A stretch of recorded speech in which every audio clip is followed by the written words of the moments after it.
হরে কৃষ্ণা। জয় শ্রী গুরুদেব, জয় শ্রী শ্রী গৌরহরি, শ্রী শ্রী রাধা মাধব কি জয়।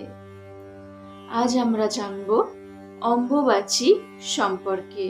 আর এই অম্বুবাচী কখন প্রবৃত্তি হচ্ছে, কখন নিবৃত্তি হচ্ছে, মানে অম্বুবাচী কখন শুরু হচ্ছে আর কখন সমাপ্ত হচ্ছে, এই সম্পর্কে আজ আমরা জানব। 2025 সালে অম্বুবাচী 7ই আষাঢ়। প্রত্যেক বছর 7ই আষাঢ় অম্বুবাচী শুরু হয়।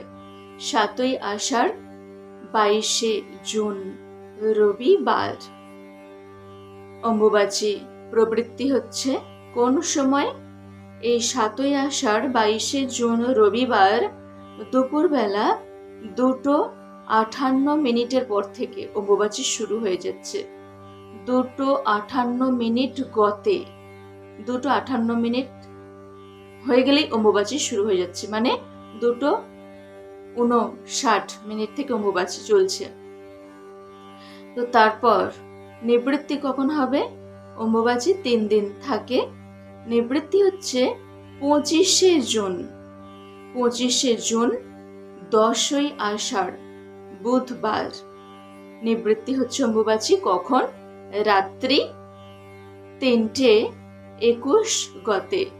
রাত্রি 3:21 হয়ে গেলেই অম্বুবাচী নিবৃত্তি। রাত্রি 3:21 পর্যন্ত অম্বুবাচী থাকবে, তারপর অম্বুবাচী নিবৃত্তি হয়ে যাবে, অম্বুবাচী সমাপ্ত হয়ে যাবে। এই অম্বুবাচী আসলে কি? এই অম্বুবাচী সম্পর্কে প্রত্যেক বছরই আলোচনা হয়, কম বেশি আপনারা শুনেছেন। আমরা সঠিক ভাবে শ্রবণ করে নেব যে অম্বুবাচী আসলে কি, আমাদের ওই দিন কি কি করণীয়। অনেকে বলে থাকে যে অম্বুবাচীর দিন পূজা অর্চনা করতেই নাই, একদম হরিনাম জপ কি করা চলে অম্বুবাচীর দিন? আমরা কি হরিনাম জপ করতে পারবো? অম্বুবাচীর দিন আমরা ভগবানকে সেবা দিতে পারবো?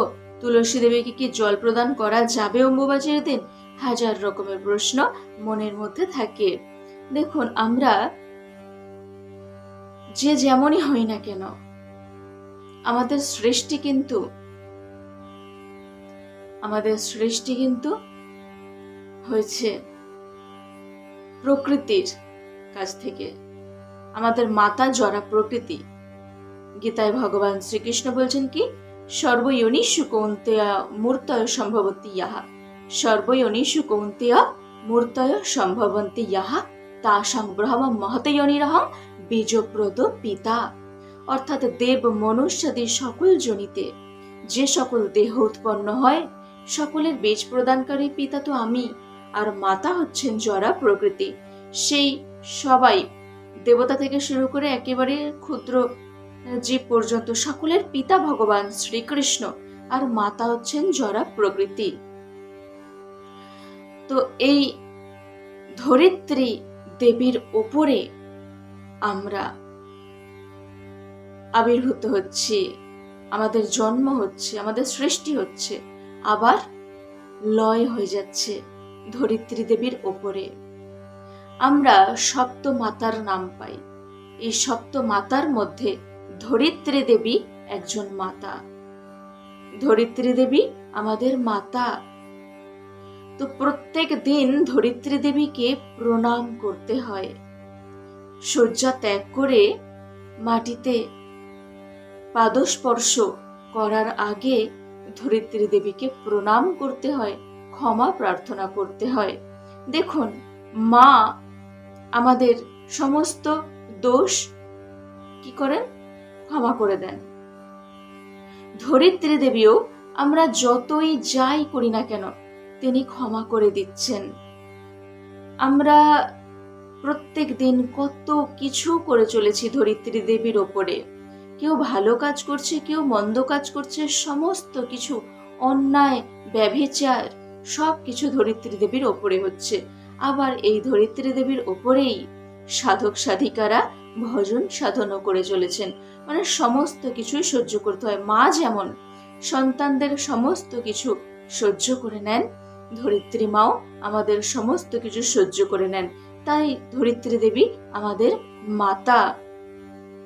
তো আমরা যখন মায়ের কাছে ছোটবেলায় ভুল করি, তখন মা কি করেন, সেটাকে ক্ষমা করে দেন। কিন্তু বড় হয়ে যখন ভুল করি, তখন মা কি করেন, আমাদেরকে বকা দেন। কিন্তু ধরিত্রী দেবী দেখুন, তিনি বকাও দিচ্ছেন না, তিনি নীরবে সমস্ত কিছু সহ্য করছেন। ছোটবেলায় যখন মায়ের গায়ে পা লাগে, এমনকি যখন আমরা গর্ভের মধ্যে থাকি, তখনও আমরা কি করি, হাত পা যখন মায়ের গর্ভে যখন সন্তান থাকে, তখন হাত পা নাড়ে। তো হাত পা এদিক ওদিক করতে করতে মায়ের পেটে লাথি লাগে, পা লাগে। পেটের মধ্যেই তো আমরা থাকি, সন্তান থাকে। তো তখন যখন পা লাগে, হাত পা যখন নাড়াচাড়া করে সন্তান গর্ভের মধ্যে থেকে, তখন মায়ের কত আনন্দ হয় যেই হাত পা নাড়ছে। কিন্তু যখন ভূমিষ্ঠ হওয়ার পর যত বড় হতে থাকে, ছোটবেলায় মায়ের কোলে কত কিছু করি, কখনো কখনো মায়ের গায়ে ছোটবেলায় লাথি লেগে যায়, পা লেগে যায়, সেটা মা ক্ষমা করে দেন।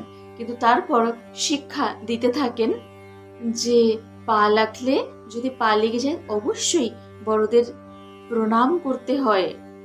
কারণ কারো গায়ে যদি পা লেগে যায় সেটা ঠিক না, সাথে সাথে ক্ষমা চাইতে হয়। পা বড়দের পাদ স্পর্শ করে ক্ষমা প্রার্থনা করতে হয় আর প্রণাম করতে হয়। শুধু যে পা লাগলেই প্রণাম করতে হয় তা নয়, প্রত্যেক দিন ঘুম থেকে উঠে প্রত্যেক দিনই প্রণাম করা উচিত, গুরুজনদেরকে প্রণাম করা উচিত। কারণ আমরা জানতে অজান্তে অনেক খারাপ কাজ করে চলি, তো প্রণাম করা উচিত। তো ধরিত্রী দেবী আমাদের মা। ছোটবেলায় আমরা ছোট যখন থাকি, তখন ছোট সময়, অল্প বয়সের সময় আমরা যা কিছু করি না কেন, ক্ষমা না চাইলেও ঠিক আছে। কিন্তু যখন জ্ঞান হচ্ছে, জ্ঞান হওয়ার পর থেকে ধরিত্রী দেবীকে প্রণাম করতে হয় প্রত্যেক দিন শয্যা ত্যাগ করে, যে হে মাতে, আজ সারাদিন না জানি কি করব, আবার আজকে নতুন দিন শুরু হয়েছে, কিছু করি আর নাই করি, হে মাতে, তোমার বক্ষে পাদ স্পর্শ করে এদিক ওদিক গমনাগমন তো করছি, তো হে মাতে ক্ষমা করে দাও। একটি মন্ত্র আছে ধরিত্রী দেবীকে প্রণামের। মন্ত্রটি হলো এইরকম: সমুদ্র মেখলে দেবী পর্বতস্তন মণ্ডলে বিষ্ণুপত্নী নমস্তুভ্যং পাদস্পর্শং ক্ষমস্যমাম সমস্যমাম পাদস্পর্শং সমস্যমাম। যে সমুদ্র মেখলে দেবী পর্বত স্তনমণ্ডলে বিষ্ণুপত্নী নমস্তুভ্যং পাদস্পর্শং সমস্যমাম। এই উচ্চারণটা সমস্য হচ্ছে কেন? কারণ এটা সংস্কৃত উচ্চারণ, বাংলায় উচ্চারণ হলে কি হবে? ক্ষমস্য, কয় মূর্ধন্যস্য ম দন্তেস্য ব। তো ক্ষমস্য মাম, যে হে মাতা, আমাকে ক্ষমা করে দাও, আমি পাদস্পর্শ করতে চলেছি। এইরকম ভাবে ক্ষমা করতে হয়। ওম প্রিয় দত্তায়ই ভুবে নমঃ, এই মন্ত্র উচ্চারণ করে ধরিত্রী দেবীকে প্রণাম করতে হয়। তখন ধরিত্রী দেবী সন্তুষ্ট হন। এবার আসি আসল কথায়, অম্বুবাচী কি? দেখুন, আমরা প্রত্যেকেই জানি যে প্রকৃতির নিয়মে, প্রত্যেক রমণীর প্রকৃতির নিয়মে প্রত্যেক মাসে রমণীরা ঋতুমতী হন। তো ঠিক সেই রকম ধরিত্রী মাও বছরের 3টে দিন ঋতুমতী হন। আর এই বছরের 3টে দিন হলো অম্বুবাচী। এই 3টে দিনই হলো অম্বুবাচী। আষাঢ় মাসের 7 তারিখ থেকে 10 তারিখ নির্দিষ্ট সময় আছে পঞ্জিকা অনুযায়ী। আমি যে সময়টি বললাম প্রথমেই, যে 7ই আষাঢ় দুপুরবেলা 2:58 পর থেকে অম্বুবাচী শুরু হচ্ছে, আর নিবৃত্তি হচ্ছে 10ই আষাঢ় বুধবার রাত্রি 3:21 পর্যন্ত অম্বুবাচী থাকছে। তো এই 22শে জুন থেকে 25শে জুন পর্যন্ত অম্বুবাচী থাকছে। এই 3 দিন ধরিত্রী মা তিনি ঋতুমতী হন। আর এই সময় কি হয়? বৃষ্টি হয়। বলা হয়েছে কি, এবার বৈজ্ঞানিক ধর্মীয় কারণ তো আমরা জেনে নিলাম, তো তো বৈজ্ঞানিক কারণ হচ্ছে এই সময় বৃষ্টি হয়। তো ধরিত্রী মা এই 3 দিন যে বৃষ্টিতে সিক্ত হচ্ছেন, ধরিত্রী দেবী সিক্ত হয়ে যাচ্ছেন। তো আমরা কি জানি যে প্রত্যেক রমণীরা ঋতুমতী হওয়ার পর সন্তান ধারণের উপযুক্ত হয়ে ওঠেন। তো ধরিত্রী মাও এই যে বৃষ্টি হয়, এই সময় বৃষ্টি হওয়ার পর তারপর যখন ধরিত্রী দেবীর ওপরে কোনো গাছপালা বসানো হয়, তখন খুব সুন্দরভাবে গাছপালা বৃদ্ধি পেতে থাকে, মানে ধরিত্রী মা উর্বর হয়ে ওঠেন। তো এই 3 দিন দেখুন, সারা বছর আমরা ধরিত্রী দেবীর উপরে কত কিছু করে চলেছি, তো এই 3 দিন কখনো ধরিত্রী দেবীর ওপরে আঘাত করতে নাই। দেখুন, চলাফেরা তো বন্ধ করা যাবে না, তবে হ্যাঁ, অনেক জায়গায় আছে, অনেক ভক্তরা আছে এই সময় ধরিত্রী দেবীর ওপরে। দেখুন, আমরা তো ধরিত্রী দেবীর ওপরেই আছি, কিন্তু তবুও তারা কি করেন, সরাসরি মাটিতে পা ফেলেন না। একটা জায়গায় গৃহের মধ্যে নিজের গণ্ডির মধ্যে সীমাবদ্ধ থাকেন, সরাসরি মাটির উপরে পা ফেলেন না। অনেকেই এইরকম করে থাকেন, ব্রত পালন করে থাকেন এই 3 দিন। আর এই সময়ে সকল দেবী মন্দির এই জন্যই বন্ধ থাকে। বলা হয়েছে যে সকল দেবী মন্দিরই এই সময় বন্ধ থাকে। 3 দিন 3 দিন মন্দির বন্ধ রাখা হয়। আর যারা শক্তির উপাসক তারা এই 3 দিন পূজা করেন না। কামাখ্যা মন্দিরে 3 দিন, এই 3 দিন অম্বুবাচী 3 দিন মন্দির বন্ধ রাখা হয়। আর এই সময় মন্দিরের বাইরে সবাই মহোৎসব করতে থাকে, ভজন কীর্তন করতে থাকে। কারণ কি? কারণ দেবী মায়ের মন্দির তো বন্ধ রাখা হয়, সকল দেবী মন্দির বন্ধ করে দেওয়া হয়। তো এই সময়ে দেবী মাকে প্রসন্ন করার জন্য, খুশি করার জন্য ভক্তরা কি করেন, ভজন কীর্তন করতে থাকেন, যাতে প্রসন্ন থাকেন। আর এই সময় যদি ভজন সংকীর্তন আমরা বেশি করে করতে পারি, তাহলে ধরিত্রী মাও অতি প্রসন্ন হন। তো এই সময় তাহলে কি করণীয়? কখনোই মাটি খুঁড়বেন না, মাটিতে গাছপালা বসাবেন না এই 3 দিন, কারণ এই সময় ধরিত্রী মা উর্বর হন। তারপরে অম্বুবাচী হয়ে যাবার পর গাছপালা বসাবেন, তখন ফুল ফল ভরে উঠবে। মাটি উর্বর হয়ে যাওয়ার পর যখন গাছ বসানো হয়, তখন খুব সুন্দরভাবে ফলন হয়। তারপর গাছ বসাবেন। এই সময় কি কোনো রকম ভাবে শাক পাতা ছিঁড়বেন না, কারণ কি, শাক তো মাটিতেই হয়ে থাকে, ছিঁড়লে মাটিতে আঘাত হবে। কোনো রকম ধরিত্রী দেবীকে আঘাত করবেন না। চলাফেরা করতে হবে, এটা তো কিছু করার নেই, কিন্তু জেনে শুনে সরাসরি মাটিতে আঁচড় কাটবেন না, গাছপালা বসাবেন না। কোনো রকম ভারী কাজ, যে বাড়ি তৈরি করবেন, ভিত করবেন না, এইরকম করার দরকার নেই। এইরকম এই 3টে দিন একটু বিশ্রাম দিতে হবে ধরিত্রী মাকে, তাহলে ধরিত্রী মা অতি প্রসন্ন হবেন। আর এই সময় ভগবানের ভজন সংকীর্তন বেশি করে করবেন। কামাখ্যা মন্দিরের বাইরে ভক্তরা মাকে প্রসন্ন করার জন্য বেশি করে ভজন কীর্তন করতে থাকেন, আনন্দ করতে থাকেন। কারণ মা যাতে দেখেন যে আমার সন্তানেরা কেউ দুঃখে নেই, আনন্দে আছেন। মা যদি দেখেন যে আমার সন্তানেরা দুঃখে আছেন, কষ্টে আছেন, তাহলে মায়ের কষ্ট হয়, মা তখন উদ্বিগ্ন হয়ে পড়েন। কিন্তু মাকে প্রসন্ন করার জন্য, মাকে সন্তুষ্ট করার জন্য, সেই জন্য কি করা হয়, উৎসব করা হয় যে আমরা, হে মা, আমরা মন্দির বন্ধ রেখেছি, তুমি চিন্তা করো না মা, আমরা সবাই আনন্দে আছি, আমরা ভজন কীর্তনের মধ্যে আছি। এই রকম ভেবে মন্দিরের বাইরে উৎসব করা হয়, কামাখ্যা মন্দিরের বাইরে।